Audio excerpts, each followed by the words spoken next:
Hey you guys, welcome back to my channel. If you're new here, I'm Christina, and in today's video I am going to be sharing a weekly recap, which I really don't think I've ever done before on my channel.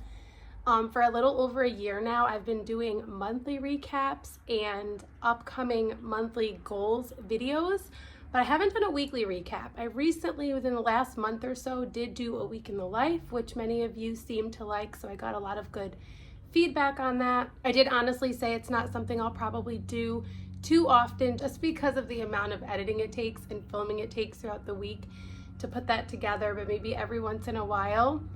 I did, however, have the idea the other day to do a weekly recap as a way to just kind of show another aspect of how we do things and how things really play out.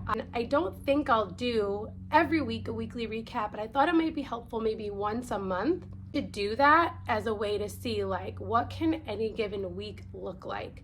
This past week, what I also want to share is that I did not plan anything. So I've also been sharing lately kind of how I've been resetting our playroom for the letter of the week, how I am selecting books and learning activities and setting up the room for my younger learners, but then how I'm also tying in the letter of the week to include my older kids in some ways. And this past week, I did not even set up the playroom for each week. Like if I was to show you my playroom right now, it's still the G week scriptures. There are still G's on the chalk wall. The learning shelf, our Montessori 3-tier shelf, still has all of the G things on there. So all the things that I shared with you guys from G week is pretty much all still in the playroom, and the playroom's a mess. I share that to say like it's okay to not have everything planned out. It's okay if you have a week that looks different, and the beauty of what can still happen in that week. So that's what I really want to kind of capture, is that there were things that were messy and unplanned, but it actually ended up being a really beautiful week. So not the past few days, but like not this weekend, but last weekend. So before the week started, we went away for the weekend for my husband's birthday.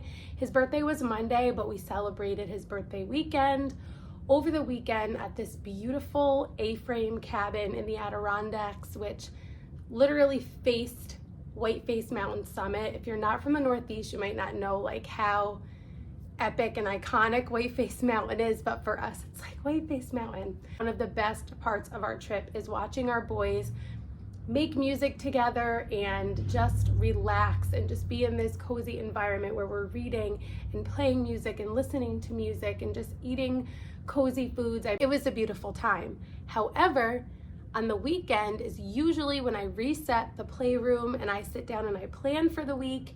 And if you've been around to see some of how my planning goes, I am not like a super planner where I plan out every day, but I usually have like a to-do list for the week of things that I want to get to, and then I sort of backwards plan as the week goes on and forwards plan. So like after we finish on Monday, I'll see what we got to, and that will help determine what we do on Tuesday. And I just kind of do that every day. Well, just to show you how the week went, that I did not do the playroom, that I did not plan really anything for the week other than what I had in my mind, like the previous week, what we would get to, right? Because we kind of know where we're going. We're not just like, yeah, we'll see what happens. But this is my planner from this past week. I planned nothing ahead of time, and I captured nothing. I didn't write anything down. And this was kind of freeing for me because I was like, you know what? It's okay. I actually enjoy that a lot of the times because I like to sort of reflect on what we did and how it went. And it does help me sometimes to kind of see there's actually a lot of learning happening and all of those things, but I didn't do that last week. I did, however, take notes in my phone for like things I needed to do this weekend and also things I wanted to share in this video. And so no playroom set up. There was a huge focus on home. And what's really cool about this is that it was H week. And so I'd already planned on H having a focus on home and homes and house and some other H's as well that I'll share. But it really truly, in a non-school way, ended up being a huge week of focusing on home. What's really cool is recently I shared that my 12-year-old had started his own lawn care business. Well, since then, my boys, because we were not overly scheduled with really anything, including schoolwork, they decided to go into business together and even designed new flyers for it. And this week it was really, really special to see them grow in the relationship together. And they went out multiple times this week working, handing out flyers, doing lawn care, making good money. It was a really cool thing to see, and them making music together has been a really cool thing to watch. And I feel like both of those things have truly developed out of not overloading them with schoolwork or academics or like even busy work, and not overloading their schedule with extracurriculars, and them not having phones and iPads and TV and access to screen time. The fruit is brothers that have a close bond, brothers that are making music together, that are worshiping together, that are leading our family in worship through playing instruments. Brothers who have started a business together and are making money and are like excited about it. That is the fruit, like strong family connections. Brothers that are truly best friends, although they still do bicker, and we have to have these come to Jesus moments about the way they talk to each other and all of those things. But that's the fruit of it. The other really cool thing that happened this week, midweek, my 8-year-old decided she also wanted to start her own business and that she wanted to start an apple cider stand. So she did planning for a day where she planned it out and she gathered like her materials. So actually she started out wanting to do hot cocoa. So this one actually says hot cocoa, and she did bottles of water. And then we decided to change it to apple cider. And then she wrote a list of like things that she would need. And then she checked them off as she gathered those things. And then she did her stand for 2 days. And I kid you not, she made over $100 in 2 days. I was shocked. Really, really cool to watch that as well. So some really cool things happened this week. That's what I wanted to share this week. So focus on home and house and helpfulness. So one of our character traits, we did 2 this week that both started with an H, was honesty and helpfulness. So we focused on those things. We used the character cards from September and Code that I've shared before. We talked about honor. So our scripture for the week was honor your father and mother, and we used the cards from Pip and J Papery for like each week. It starts with that letter of the week. Happy birthday was something we also focused on because Monday was my husband's birthday and Friday was my youngest son's birthday, and he turned 5, and I can't believe it. And it was so special and so simple and precious. And we also had forest school on that day. So Friday was his birthday, and we also had our first session of forest school for the fall session, and it was just beautiful. It was so beautiful out. There was so much beautiful foliage on the drive and while we were there, and it was just a really special time to watch them learn in the forest and just be out in nature on this beautiful day. I got to spend time talking with one of my friends while the kids explored, and it was just really, really special. So that happened. We got back into our sourdough rhythm, which I've been wanting to do for the last couple of months. We sort of got out of the rhythm during the summer because we finally this week got in the rhythm of making our bread again and making muffins and making sourdough pizza. So we made sourdough pizza for my son's birthday dinner because that's what he really wanted for his birthday dinner. So that was really great. Just feelings of Huga. So I like to call it Hig because I like when things are pronounced how they look. That is not how you call it. It's Huga. And I'm actually reading some books about it. It's been something that I've been interested in for a long time. And what I want to share with you is I'm actually creating a unit on it. It will not release for a couple more weeks. It will be part of the winter mega bundle, but I'm doing a whole unit on it. So that's a little bit of like insider info. But I'm reading a little book of Huga. I don't know if it's Huga or Huga. I really got to figure that out. Danish Secrets to Happy Living. So I'm reading this. I'm also reading another book by the same author, My Huga Home, How to Make Your Home Your Happy Place. And then I always read this every month because there's a chapter, like there's an intro section and then there's a chapter for each month. The Life-Giving Home, which actually is all about this concept of Huga without calling it that. Highly recommend this book. And then I've been reading through this slowly, reading Holy Huga, Creating a Place for People to Gather and the Gospel to Grow. So I feel like these are a really good biblical balance for me because these do not focus on biblical concepts, but it's been really, really interesting to research and create a unit. And I'm really excited about that. So some of my time that I would have been spending planning or doing the playroom, I was working on that unit because it's going to be good. I'm really excited about it. I'm excited to do it with my own kids. I feel like our experiences of traveling to these different Airbnbs, these different cozy cabins have also really sparked an interest and inspiration in me to lean in more to this idea of Huga and those elements that just make us feel cozy and connected, and how do I bring that into my own home. So that's been really fun. That's something I worked on this week. So we made muffins and sourdough bread and sourdough pizza, and we drank a lot of tea. I got my new tea kettle. Really, really wanted this tea kettle that another Airbnb had that we visited, the Speculator Guest House, because it was so nice. And I didn't end up getting that one, but I ended up getting the Caraway one, which I'd been eyeing for a while. And let me tell you, I've made tea every single day since I've gotten it. I love it so much.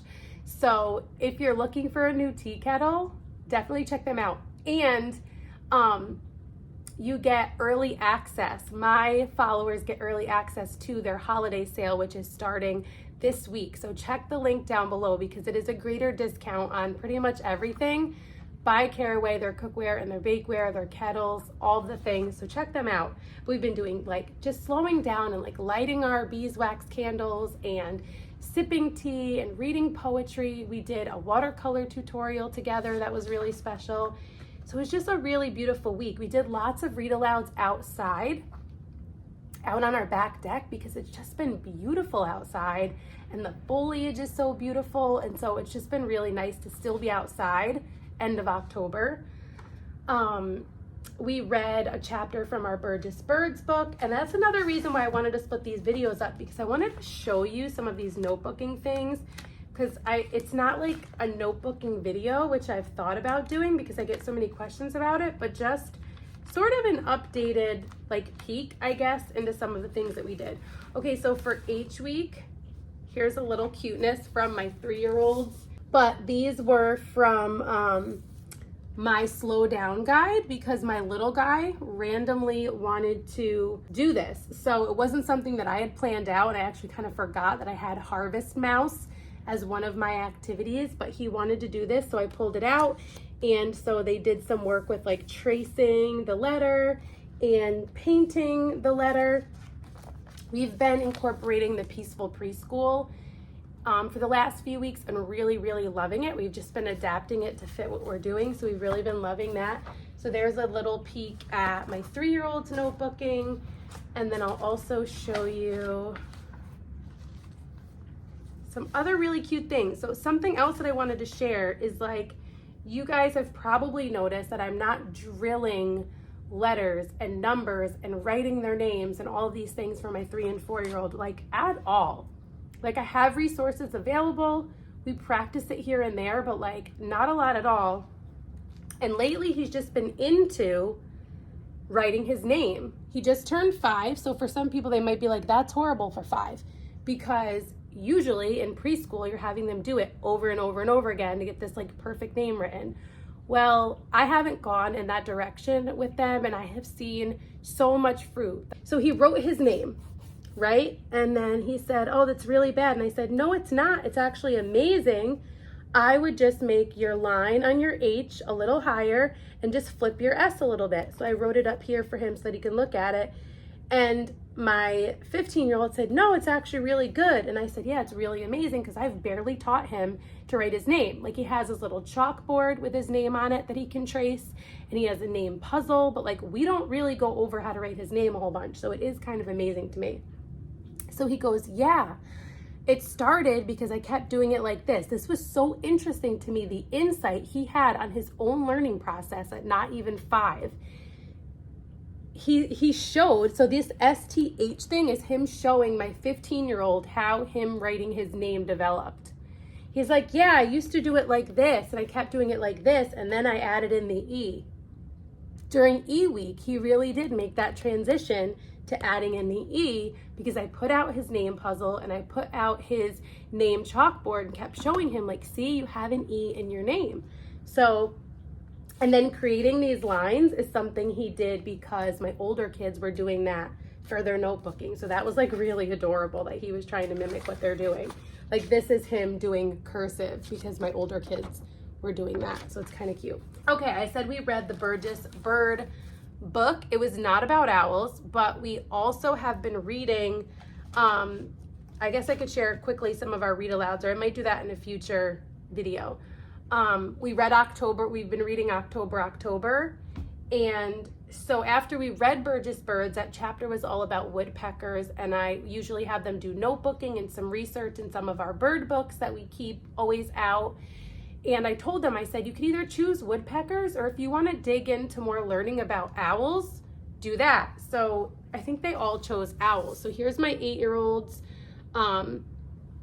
She wrote a couple facts about them, and then she watercolored this owl. So there's another notebooking example.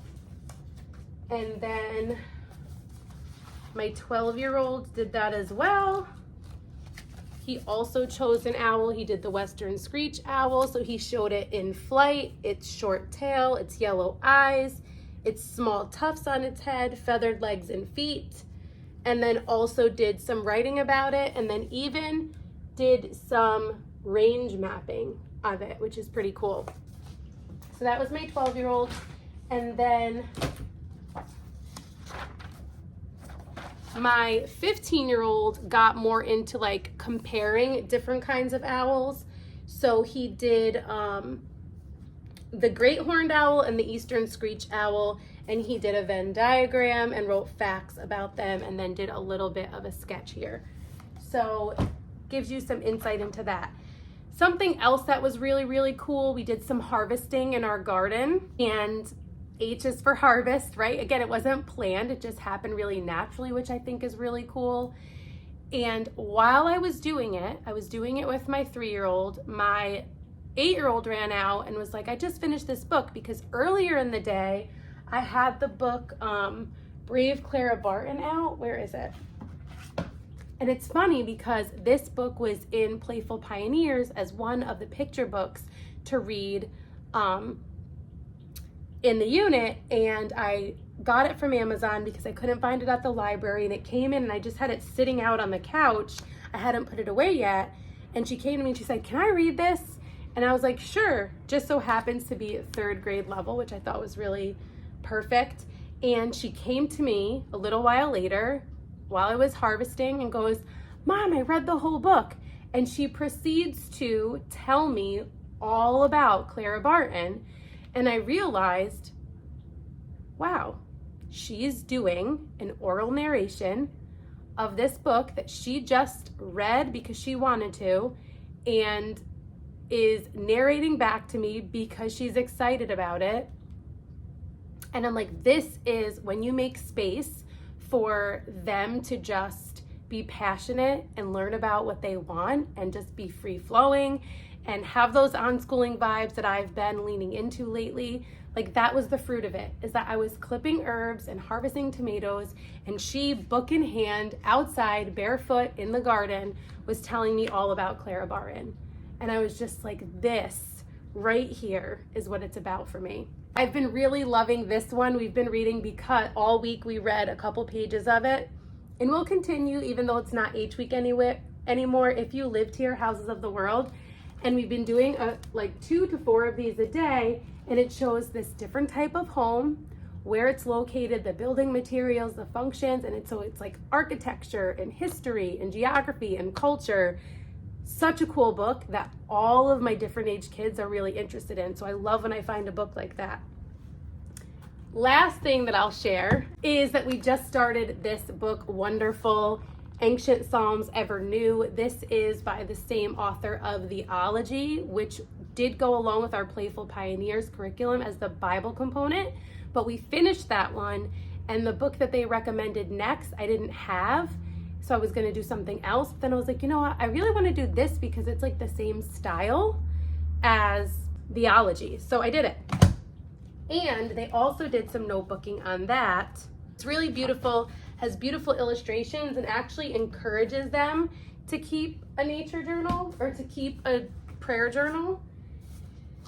And so my 8-year-old actually copied the image that was on the page that we did that I'll show you in just a minute. So she sketched it and she watercolored it. She wrote Psalm 1, and then she chose the line or the scripture from Psalm 1 that she liked the best. So that was really special, and that's another example of notebooking. And I'll just show you the page because I thought it might be interesting to see.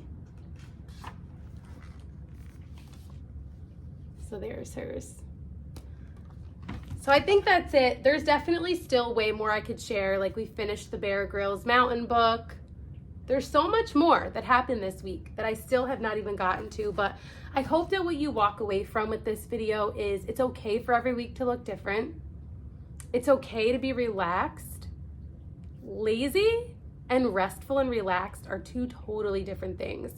Setting up an environment where learning is celebrated and resources are available is not lazy. It's just a different style of learning. So I hope that's what you take away from this video.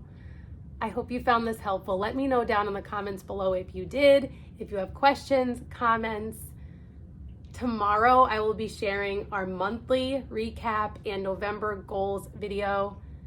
I hope you're already following me over on Instagram, but if you're not, you can follow me over there at rooted_homelife. If you're not already subscribed, I would love if you subscribe. Stick around. I have a lot of fun stuff coming up this week and next week. I hope to see you soon in one of my next videos, and until next time, stay rooted.